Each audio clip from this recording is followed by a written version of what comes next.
You and I may not link the concept of creation or the concept of Noah's flood to the concept of the second coming of Jesus Christ. But Peter links it up. Why? Because both ideas are linked to the idea of God intervening in history. There's one thing to accept the concept of God in some abstract, impersonal, and perpetual sense. It's quite another to recognize a God that not only created the world, but interferes in its history, intervenes in its history, participates in its history. And that's what the creation implies, that's what Noah's flood implies, and that's what the second coming of Jesus Christ explicitly expresses. So the point is, the concept of Noah's flood is linked, strangely enough, to the and the creation and so forth, to the second coming of Jesus Christ.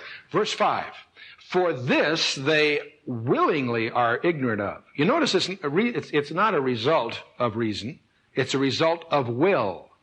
Our reason, our minds, are tools. They're not ends in themselves. They are tools available to us.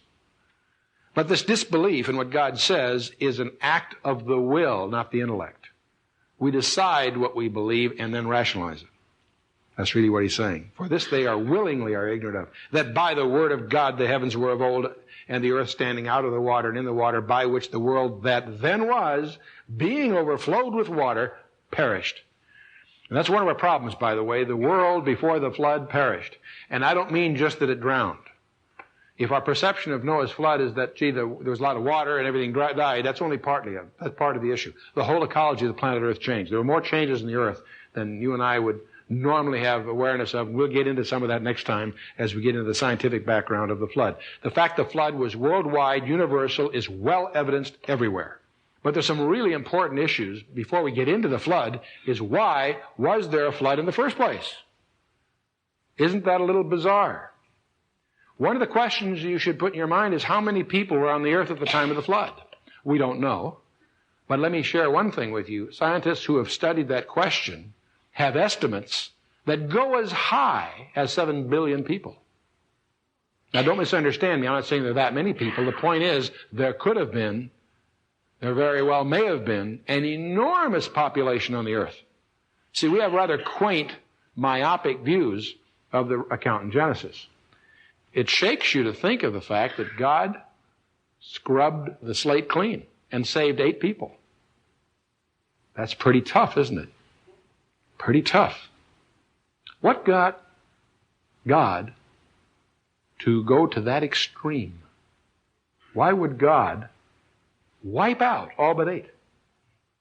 Well, because they were wicked. That's a big part of it, but not the only part of it. There's some really bizarre stuff lying behind the scenes. And let me warn you right up front, I'm going to share with you a no gloves, no nonsense description of what the Bible really says.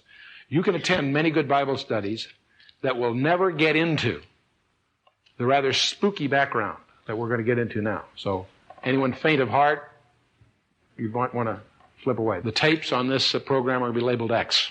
Okay. All right. So at this point, it's probably a good time to jump right in. If we're going to study Genesis 6, let's study Genesis 6, right? Oh, a couple of things I want to do in Genesis 5 before we leave. I'm departing from my notes a little bit here. We have Enoch who walked with God. We talked about Methuselah last time and what his name meant, right? Enoch walked with God. Does that sound exciting to you?